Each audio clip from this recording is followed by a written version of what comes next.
The next 30 minutes, we're going to get you so ready for tomorrow so you don't have a singular question going into kickoff. Yeah, and let's just start with the man, the myth, the legend, also ACC Coach of the Year, Coach Tony Elliott. It's the funniest for me, Jamari Taylor being like, everyone was pancaking. They were all pancaking people. Like, I don't know. That was my favorite. Yeah, definitely an iconic star, and I'm just glad everyone can see like how funny they actually are. They're just like us, guys. Yeah, They're they just are. like us. I know, and I'm glad they got to see their personality come through. And guys, if you just saw us before, we were running around trying to get these final scores in, but we just did our breathing exercises, so I think we're feeling a little bit better now. We're all set. To any coach that I called, texted, spammed, sorry, but thank you. We have a game called Stat or Cap. So Keara and I, we are going to come up, or we came up with stats. They're kind of niche stats, and the other person has to guess if it's a true stat or it's cap. And so play along with us. Yes. Okay, so Go ahead, our Izzie, first give it to me. stat that we have up, Virginia. So they were named the home team this weekend. In the last 20 years, the home team has won 14 of those in the ACC championship. Do you think that's stat or cap?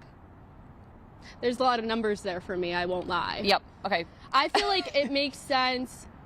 Wait, read it to me again. Okay, so 14 of the last home teams have won. Yes. Stat. Oh, hold on.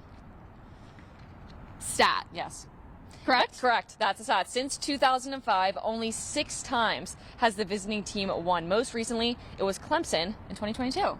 I love it. See, Yes. I just needed a few seconds. Yeah. The Friday Night End Zone, sponsored by Cho Airport. Play of the Week is sponsored by Taylor's Auto Body Shop. Your car, your choice. Our first play of the week comes from Stab Tim Hammond with this beautiful 53-yard field goal to end the half against Fork Union. You got to show love to the kickers, too. I mean, you love to see it. That was a pretty awesome one. It was. I mean, really 3 of Brooklyn Walker's plays could have been in here, but this one is just ridiculous. I feel like someone needs to submit this to ESPN, to You Got Moss. Incredibly athletic play on the ball. And number 3 coming to you from Fork Union this time. Isaiah Cottrell throws one deep, but no problem. Brent Ray is there cutting through the defense and makes the catch, giving the Blue Devils their first 6 on the board. Our last play of the week comes from Charlottesville High School. It's Gus Bryant's touchdown run to the house to help give the Black Knights their first win since November of 2022. How about that win for Charlottesville? I'm so excited for them. I love He's it. awesome. I love it. And we'll see if we get some more next week. Thank you for joining this week's episode of Friday Night End Zone. We'll see you next week. Making it to Charlotte was a big goal of theirs, but, you know, people thought they were crazy. No one really thought they were going to be able to do that. Yeah, they came up with this goal back in August during fall camp in that summertime. And like you said, everyone was like, what? You're crazy. When Chandler Morris said that at ACC kickoff that he came here to wear and win an ACC championship, people could not believe it. But hey, look at them now, and they have kept that focus throughout the week. The Florida State game was just electric, and getting to be there for that. I had to stand up. I somehow like made it out of the pile of everybody, and I stood up. I was allowed to stand up on the bench, and I put my camera down, and I just like looked at everything, and I was like, let me just take this moment in, because like who knows when this could happen again anywhere. So it was super, super awesome. I think that was my favorite. Yeah, no, I'm with you there. I think mine, being a UVA alum, the Virginia Tech game. Oh, yes. Because I was not here for a game ever, obviously, when they won. So seeing that was a full circle moment for me as an alum. Kind of backtrack a little bit. How did the Cavaliers even get to this point of the ACC championship game? Yeah, I mean, you know, they're picked 14th in the preseason poll, and now they stand alone in sole possession at the top of the conference for the first time in program history. Yeah. Friday Night End Zone, Game of the Week is sponsored by Cho Airport, connecting Central Virginia to the world since 1955. We've got a classic rivalry game to start. William Monroe hosting Madison County. Both teams searching for their first wins this season. Mountaineers getting things going first. Aaron Fincham finds Caden Cottom downfield, but the Dragons defense, 4 of them actually, are there for the tackle. But then a few plays later, Cottom takes the direct snap. He finds the holes, and then the end zone to give the Mountaineers the lead 7-0. But do not count the Dragons out. Cale Hamblin hands it off to Rashad Brock. He finds the open space and runs it in for the TD, and we're all tied up at William Monroe. Mountaineers with the chance to take the lead. Fincham, he throws it, but Deontay Welcher cuts in for the Dragons and makes the interception and takes it down to give the Dragons the first down. Game still tied at 7 at the half. Third quarter now, Cale Hamblin calls his own number this time and run one in for the Dragons, but the extra point is no good. Dragons up 13-7. But it will be Madison pulling away with the win, 14-13 in this one. Next week they'll be on the road at Harrisonburg, and William Monroe will also be on the road next week at Spotswood. And coming up later, F&E reporter Mark Gadd goes on the sideline with Madison County after that thrilling win over rival William Monroe. Moving right along, we got Western Albemarle taking on Monticello, the Mustangs. Without starting QB Ian Fagans again, so Shane McGann stepping in. First quarter, Gray Haleman scrambling, not liking any of his options, so he just decides to take it himself.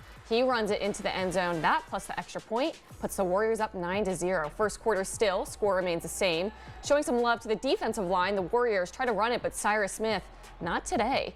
Second quarter now, Gray Haleman trying to find something, and he does. RJ Corby with a toe tap touchdown. What a catch from Corby. Warriors up 16-3. Now we're going to fast forward to the third quarter. Haleman with the shovel pass to who else? RJ Corby. He goes past a few defenders and spins into the end zone. Whoa, I like that one. I know, right? Second one of the day. They're up 23-0. Now we're still in the third quarter. Monticello trying to get something going. So they're going for it on fourth down. The toss to Shakay Pendleton, but he gets stuffed up. It's turnover on downs. Western will go on to win it 40-3. Offensive dominance from them. Both teams get a bit of a reset next week. They both got buys on deck. Way just because we know, again, how special this is for the Wahoos, for the Charlottesville community, a moment that maybe at the beginning of the season we could not have expected. So we'll have more from FanFest tonight and tomorrow, but for now I'm going to send it back to you guys.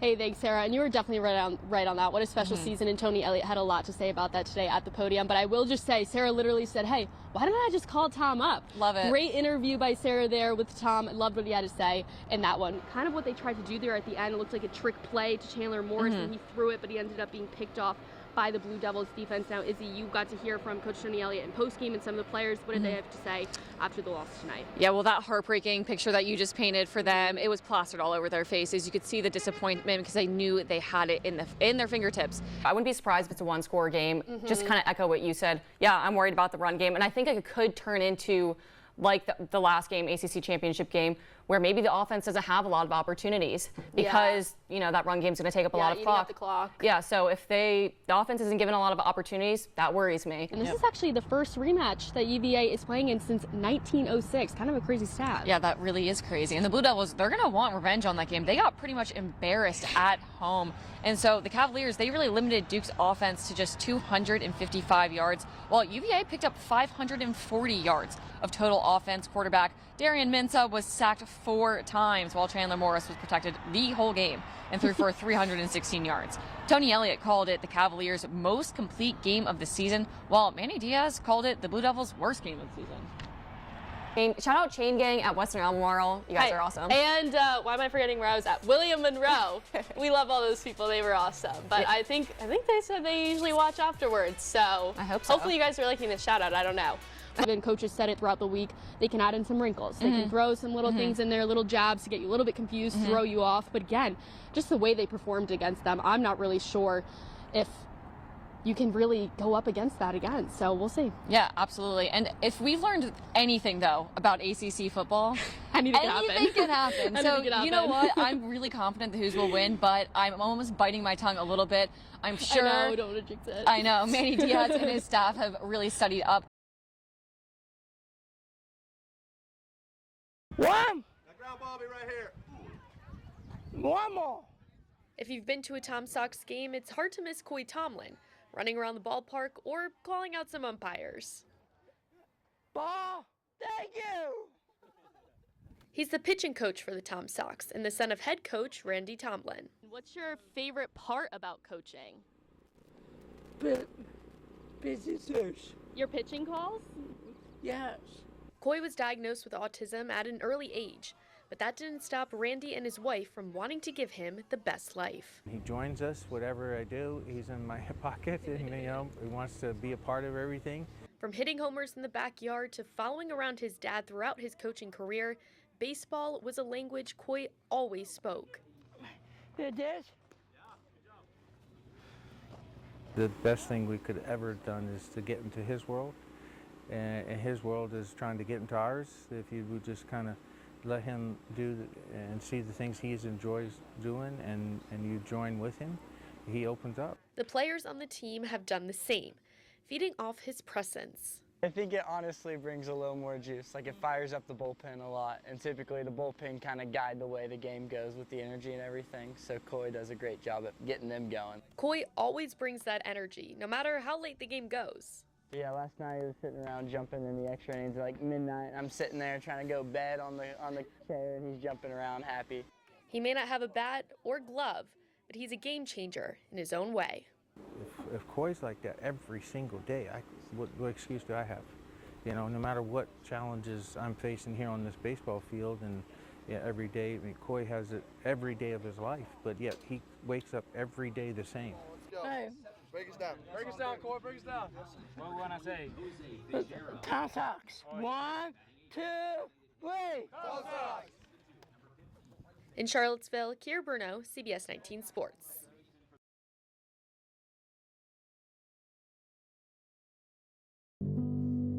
We have lots of fans that are here regularly, and he certainly was here regularly, but he was more than that. UVA men's soccer coach George Jelnovich is referring to his late friend, Byram Sadegolu, whose love for soccer stretched beyond the pitch. His passion was soccer, and it was kind of a package deal when we met. He said it's me and soccer, or it's not me at all. It wasn't just the game that he loved, but the people he met through it. He was also really special to the international players. Being international himself, he understood what homesickness felt like. If they were going to have surgery, he was their chauffeur. On game day, you would find him in a corner, tucked in front of the stands. I don't remember a time without him standing in this corner. He always was here. If I came in late to the games after commuting or taking the kids to and from school, he was always going to be standing in this corner. He wasn't just a fan, he was really a fixture, standing here game after game, year after year. What did that mean to you specifically, to have his consistent presence? He was a good friend for me too. So again, anything you needed, I mean, there were things that I needed at times where he was over my house in 20 minutes.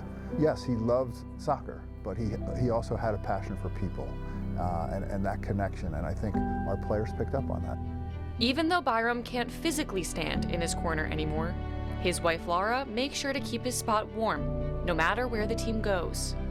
In fact, when we won the ACC regular season championship in Dallas at SMU, she was in the stands. I couldn't believe it. She was in the stands for that moment.